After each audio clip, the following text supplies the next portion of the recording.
أعوذ بالله من الشيطان الرجيم. بسم الله الرحمن الرحيم. الحمد لله رب العالمين، وصلى الله وسلم وبارك على سيدنا محمد وعلى آله وصحبه أجمعين. ربنا آتنا في الدنيا حسنة وفي الآخرة حسنة وقنا عذاب النار. السلام عليكم ورحمة الله وبركاته. تبا مصر با جماعة أو بلا جلنفو كرامو أن الله ملك لو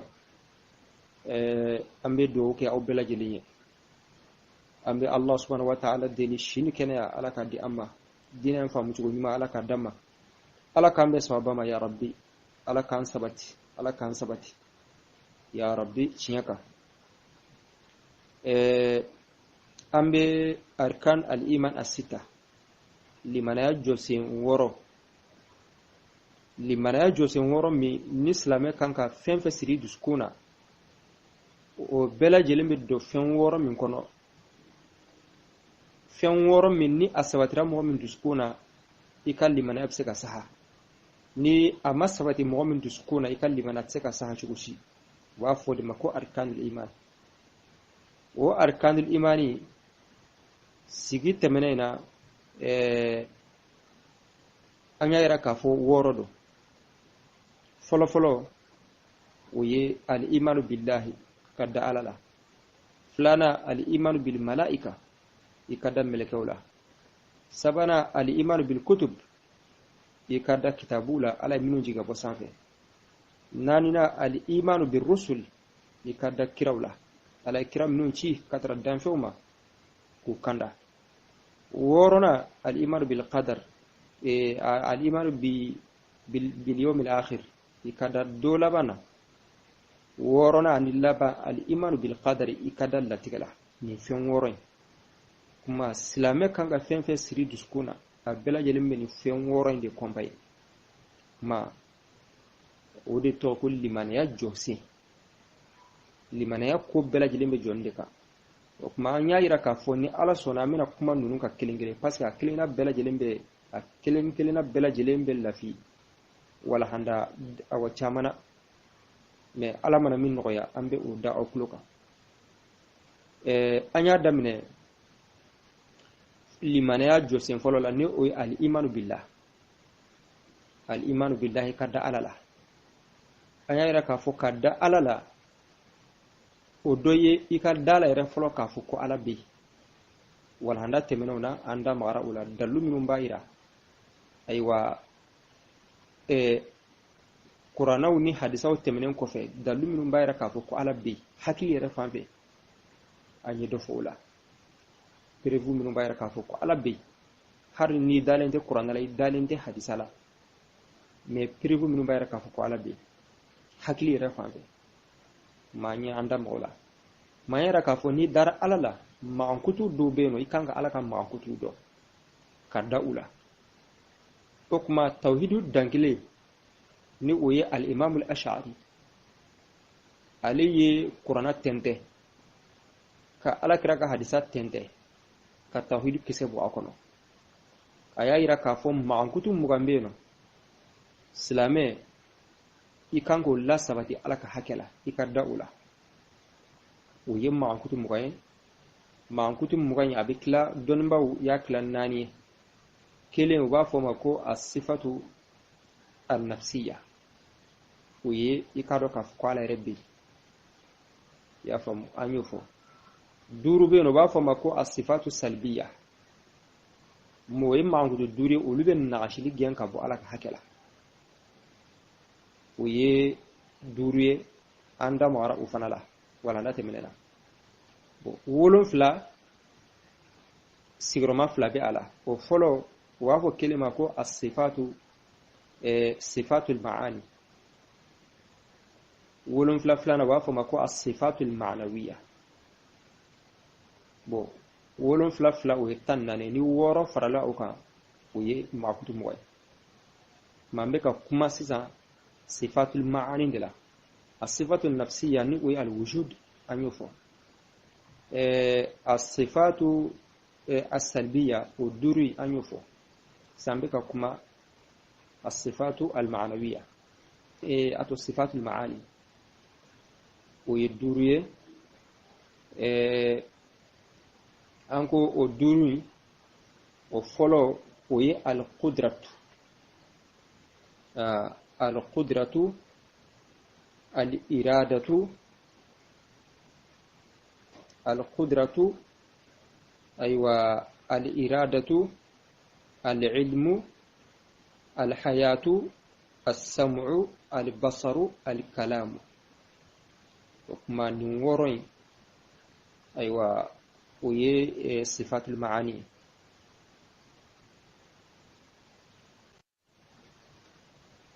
kuma an kuma na sabaka walma nani al-qudratu al-irada al-ilmu al-hayat an kuma na nani ka donc samina sifatul maani amana o dafa sifatul maani worona walma adurna we asamu meni ikadala ka fo ala ye membay ala be fembela jilime min be gundo min be bango hari femeniya amiri kono Allah subhanahu wa ta'ala ba me ma sifatun qadima bi dhatihi ta'ala meni ala kam ma ko gale kan kede ka fo ala kunte meni ke sisana be meni ka ayi depuis ala be meni ke yasma'u kulla mawjudin ala be fɛn fɛ be yeno ala ba bɛɛ lajɛlen mɛn bi ghayri uznaini wa simakhin mais ala be mɛnni kɛ adamaden bɛ mɛnni kɛ ni mɛnni fɛn ye ala ye fɛn dɔ don adamaden bɛ mɛnni kɛ ni o ye tulo ye mais ala ka mɛnni tɛ n t'o ye dɛ ala ka mɛnni donnen tɛ tulo la k'a fɔ tulo de bɛ ala la a bɛ mɛnni kɛ ni a ye ala kɔni ye mɛnba ye mais ala ka mɛnni donnen tɛ tulo la dalu jumɛn bɛ k'a fɔ ko ala ye mɛnniba ye awala n'an ye kuranna lajɛ kuranna yɔrɔ caman bɛ yen ala b'a fɔ ko wa huwa as-sami'u al-basir as-sami'u al-basir ala ye mɛnniba ye ala ye yeliba ye ala b'o fɔ kuranna yɔrɔ caman na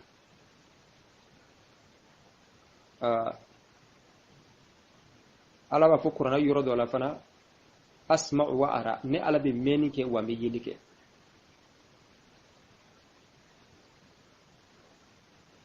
ala ko kuranna kɔnɔ tuguni qad sami'a Allahu qawla allati tujadiluka fi zawjiha muso min n'a kun bɛ k'a cɛ sɔsɔ ɲɔgɔnya Allah subhanahu wa ta'ala y'a ka kuma mɛn i n'a fɔ a nana suratul mujadala kɔnɔ cogo min na ma mɛnni o dalu sabatilen don kuranna kɔnɔ ala ye mɛnniba ye bon hakili yɛrɛ fan fɛ n'a y'a sɔrɔ ala tɛ mɛnni kɛ o kuma ala ko a kun nafɔ ko ala ye tulo geren ma tulo gerenya o ye lebu de ye k'a fɔ i mana fɛn min fɔ ala t'a mɛn o kuma ala kun na kɛ tulo geren o ye lebu ye ala ka hakɛ la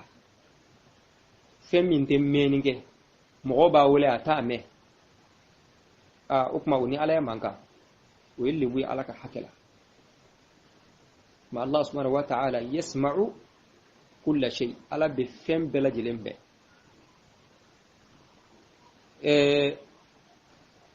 dalu sifatul ma'ani worona o ye albasaru yeli albasaru huwa sifatun qadimatun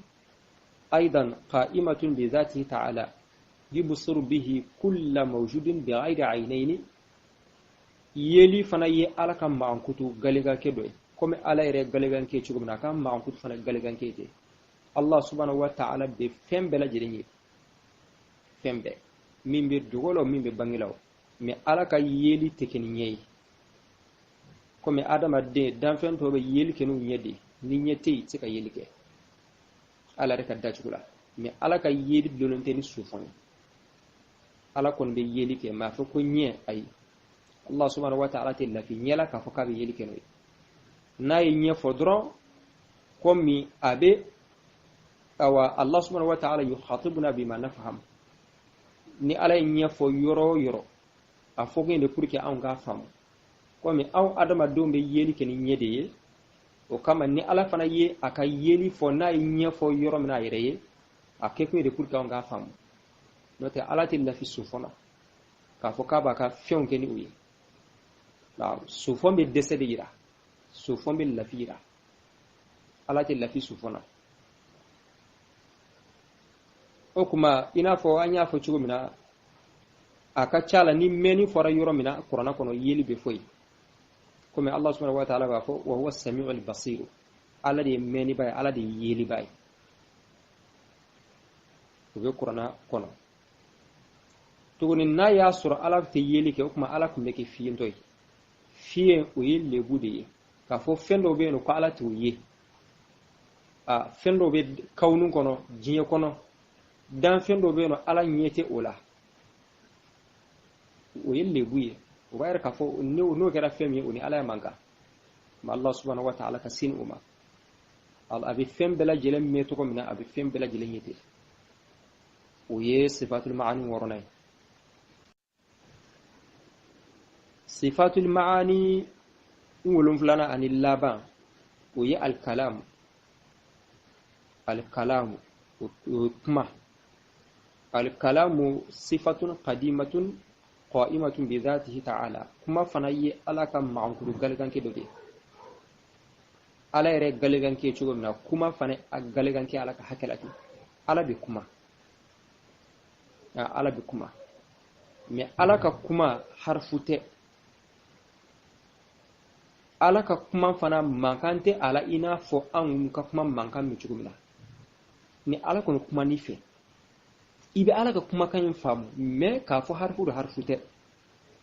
ka fo sautu fana bi ala ina fo nene kuma ni fe ibe ne kuma kan me chugo mina ala ka kuma kan tete ya famu bo arama dunga kuma ibe kuma dada nyonga ka ibe kuma dada nyonga ka dobe boy dobe na ala ka kuma tete ko kuma a bili kuna doro dan fembe kuma ni chugo ye ala ka kuma tete ni ala ko ni kuma ni fe ibe ala mi fo ni ba famu ibaro ka fa yin ne fo me ka fa kuma na chugo di se ka ne fo harfute anga kuma chugo harfu di be fara nyonga a letri de be fara nyonga ka ke moy mo be fara nyonga ka ke phrase wala jumla ya fam dongo be fara nyonga ka ke parole ya harfu be fara nyonga ka ke kalima be fara nyonga ka ke jumla be fara nyonga ka ke kalamu ya do kuma dafali ala ka kuma titi nabillahi Musa huwa kalimullah kirab bela jilana ma futura ale donen meni odi ka fo kalimullah ala kuma nywa uye Musa nyi ga kwara ka kuma be chugudi ala ka kuma be chugudi kaka ala ka kuma wasifu Musa ala kon kuma na ka ya ala ka kuma famu me ala kuma na fe chugumina amanye sorola akol la shu'ura li Musa bi Musa ala kuma ka kuma ni Musa fe nere Musa billahi halam na nere mo don jango ka ala ka kuma chugudo ala be ka kuma ne fe wati mina nere Musa billahi halamina ni ko nganyire chugo fonti ka fo jango ka ala ka kuma ka fo ala ka kuma ka min chugundela me ala be kuma ta ba famu me ala ka kuma ka mi chugo da tsika nyefo voilà donc ala ka kuma chugo dan fen tsika fo ka fa ben mi chugo indela tsika fo me na kuma na iba famu parce que harfute ka fa be fara nyon ka ni ne kuma na efe ne kuma kan be sema chugo me ala ta tatifi na me ala be kuma ودلو قرآن لا ألاكو وكلم الله موسى تكليما وعلى موسى كما نغنيا ياي على موسى كما نغنيا مبارك فو على بكما على قرآن كنا وإن أحد من المشركين استجارك فأجره حتى يسمع كلام الله ياي كوني كافر دوننا كلفا دويلا ما يكاكا كلفا منه ika Allah dika waji fo aka alaga kuma me ma Allah subhanahu wa ta'ala bi kuma na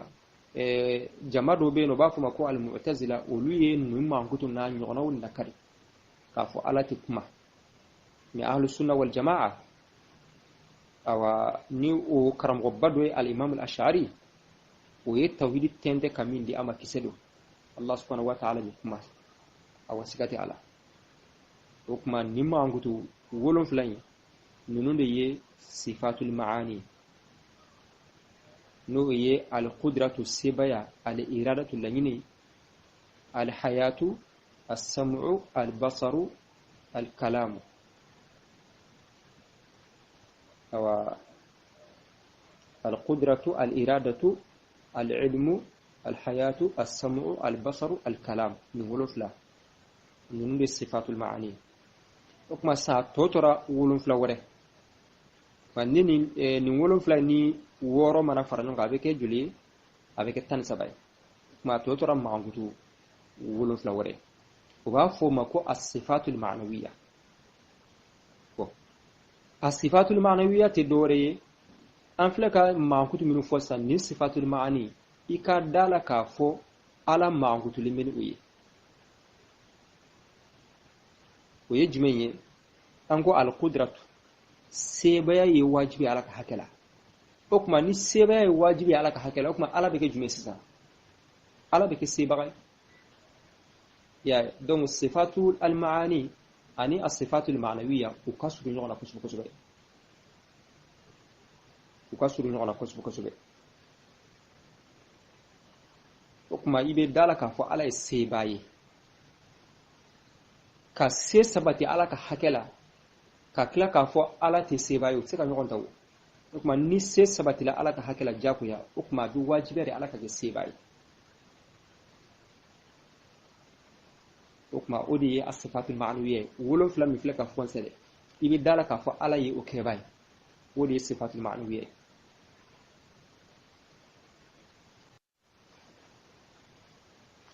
okuma al-qudratu sebaya ye wajibi ala ka hakela okuma ika dala ka fo ala sebaye al-iradatu lamini o ye wajibi ala ka hakela okuma ina dala ka fo ala ye lanyini bagay al-ilmu doni ye wajibi ala ka hakela okuma ibe dala ka fo ala ye doni baye al-hayatu nyanamaya ye wajibi ala ka hakela okuma ibe dala ka fo ala ye masa nyanamaya as-sam'u meni ye wajibi ala ka hakela okuma ibe dala ka fo ala ye meni bagay al-basaru yeli wajibi ala ka hakala okuma ibe dala ka fo ala yeli bagay ya famu okuma kuma ye wajibi ala ka hakala okuma ibe dala ka fo ala kuma bagay donc odi kodo ida wa huwa kaunuhu qadiran wa muridan wa aliman wa hayyan wa sami'an wa basiran wa mutakalliman okuma odi as-sifatul ma'nawiyya mai flaka maankutu min wajibi ala ka hakela de ni sifatul maani ika dala ka fo ala ye ulum maankutu nu ngulone be Allah subhanahu wa ta'ala la ni darala ka fo se wajibi ala ka hakela mai be dala ka fo ala se bai se ka wajibi ala ka hakela ka kila ka fo ko ala te se ba se ka ko kuma ufla de norle me ngona ko ni en ta ibn ta voilà ni en ta dron donc obligatoire be doy fanata okuma uflare norle no nyona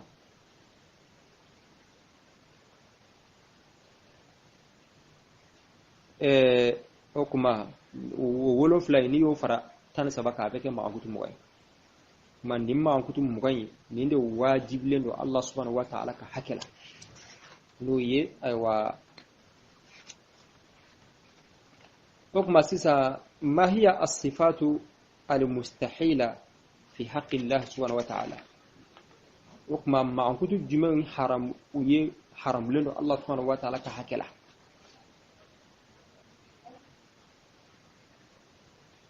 okuma al-mustahilu fi haqqi Allah ta'ala kuma la surunyala mankutu nin nashillo oye galoyi Allah subhanahu wa ta'ala ka hakela kuma anya fo chugo mina kuma la surunyana mankutu ye dafai oye wajibi ala ka hakela mankutu mugayin sorla ode kono wa mankutu fana nin nashillo ala ka hakela o bela jilenye galoyi ala ka hakela ma niyo de cici o beta ke mankutu mugay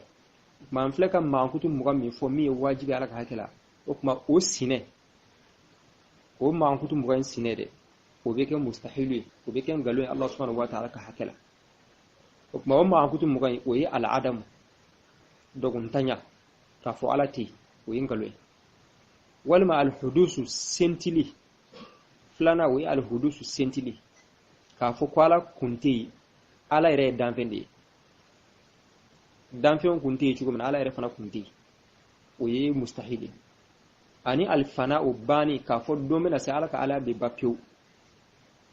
fɛn dɔ sɔrɔ dugukolo kan ko min ye ala ye o ye mustahil ye naanina al-mumathalatu lil hawadis k'a fɔ ala ni danfɛn dɔ ye kelen ye o ye ngalon ye duruna al-ihtiyaju ila al-mahalli aw al-mujidi o ye k'a fɔ ala mago bɛ yɔrɔ dɔ la ala mago bɛ place dɔ la a bɛ poser yɔrɔ min na walima k'a fɔ ala mago bɛ ayiwa mɔgɔ dɔ la min bɛ nafa dɔ las'a ma ala tɛ lafi yɔrɔ la adamaden mana kɛ cogo i bɛ lafi yɔrɔ dɔ la adamaden yɛrɛ i mana kɛ cogo i bɛ lafi yɔrɔ dɔ la har ni jɔlen filɛ yɔrɔ min na o ye yɔrɔ de ye o ni dugukolo in n bɔri kɔrɔ i bɛ kɛ cogo di i bɛ dilan min sanfɛ n'o bɔri kɔrɔ i bɛ kɛ cogo di kuma adamaden bɛ place i mago bɛ yɔrɔ dɔ la i bɛ sabati yɔrɔ min na ala mago tɛ yɔrɔ la ala ko ale bɛ sanfɛ kuma kɔrɔma de don a kɔrɔ tɛ k'a fɔ ko ala mago bɛ yɔrɔ dɔ la k'a bɛ poser yɔrɔ min na ni ala mago bɛ yɔrɔ la o kuma yɔrɔ ye danfɛn de yani yɔrɔ ka da dɔ a kun bɛ min ala mago tɛ yɔrɔ la ala mana yɔrɔ fɔ yɔrɔ k'a fɔ ale bɛ yen nɔ kuma kɔrɔma de don kuma kɔrɔma de don n'o tɛ ala bɛ yɔrɔ bɛɛ har n'a fɔra ala bɛ yɔrɔ bɛɛ nin bɛɛ lajɛlen kuma kɔrɔma de ye n'o tɛ ala bɛ yen depuis yɔrɔ tɛ yen ala bɛ yen nɔ depuis yɔrɔ tɛ yen parce que yɔrɔ yɛrɛ ye danfɛn de ye ala bɛ yen nɔ k'a sɔrɔ yɔrɔ tɛ yen o kuma wɔɔrɔnan a ta'addudu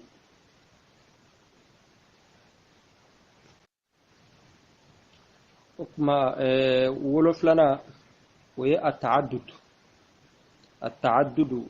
k'a yira k'a fɔ ala ye fila ye walima saba walima naani don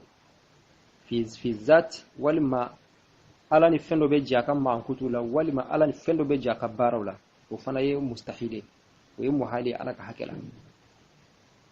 segina al-ajizu dɛsɛ ayiwa kɔnɔntɔnna al-karahatu k'a fɔ fɛn dɔ bɛ kɛ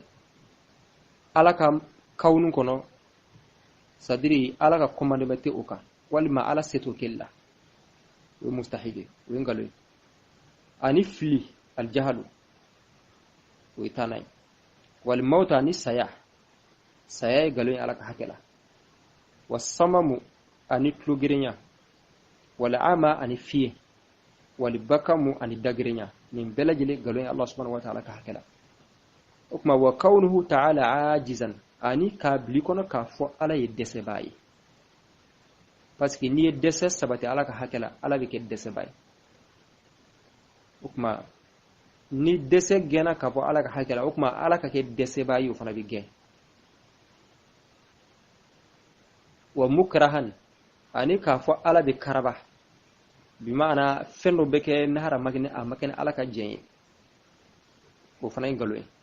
wa jahilan ani k'a fɔ ala ye filibanti ye o ye ngalon ye ala ka hakɛ la wa mayitan ani k'a fɔ ala ye su ye wa asamma ani k'a fɔ ala ye kulogirin ye wa a'ama ani k'a fɔ ala ye fiyentɔ ye wa abukama ani k'a fɔ ala ye dagirin ye ta'ala Allahu an zalika uluban kabira ala kɔrɔtalen bɛ nin bɛɛ lajɛlen ma o kuma mankutu minnu ye wajibi ye ala ka hakɛ la olu sinɛw bɛɛ lajɛlen bɛ kɛ mustahili ye ngalon ye Allah subhanahu wa ta'ala ka hakɛ la o kuma nin kun ye ala ka mankutu ye al-imam al-ash'ari a ye min tɛntɛn k'a kɛ tawhidi kisɛ ye k'a di an ma an bɛ Allah subhanahu wa ta'ala deli ala ka faamu cogo ɲuman di ne na bɛɛ lajɛlen ma o kuma mankutu dɔw bɛ yen nɔ minnu fɔlen bɛ i n'a fɔ sunfɔnw yɔrɔ dɔ la ala bɛ tɛgɛ fɔ a yɛrɛ ma yɔrɔ dɔ la ala bɛ sen fɔ a yɛrɛ ma yɔrɔ dɔ la ala bɛ ayiwa ɲɛ fɔ a yɛrɛ ma yɔrɔ dɔ la ala bɛ ɲɛda fɔ a yɛrɛ ma c'est à dire fɛn mankutu minnu ye sunfɔnw ye ani mankutu minnu bɛ déplacement yira i n'a fɔ jigini o n'a ɲɔgɔnnaw ni ala sɔnna an bɛna kuma olu kan olu kuma ninnu laɲini ye fɛn min ye i n'a fɔ tawhidu dankelenw y'a fɔ cogo min na insha Allah sigi nata yen an bɛna an da don la Allah subhanahu wa ta'ala k'an bɛ sababa ma ala kelebantiya tawhidu nɔrɔ ala k'a sabati an dusukun na ala k'an balo tawhidi mɔgɔ ye k'an faga tawhidi kan a ɲuman ɲuman بجاه سيد الأولين والآخرين وأمي بتبلانه اللهم صل على سيدنا محمد وعلى آل سيدنا محمد وسلم والسلام عليكم ورحمة الله وبركاته